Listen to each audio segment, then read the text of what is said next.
хамгийн гоё нислэгийг хийж өгнө гинэ.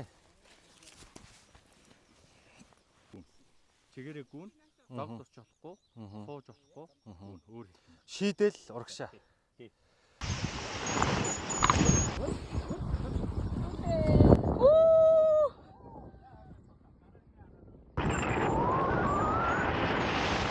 Oh fuck.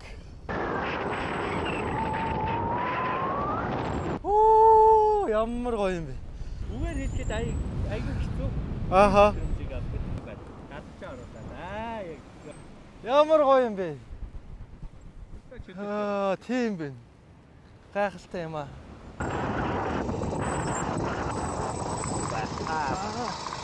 Юу болоод өнгөрөө. Энийг сурыг гэвэл хэр их хугацаа хэрэгтэй вэ? 2 сарын хугацаанд өөрөө ниссэн. За өстой гоё байд юм байна. Уулын шүхэр гэж.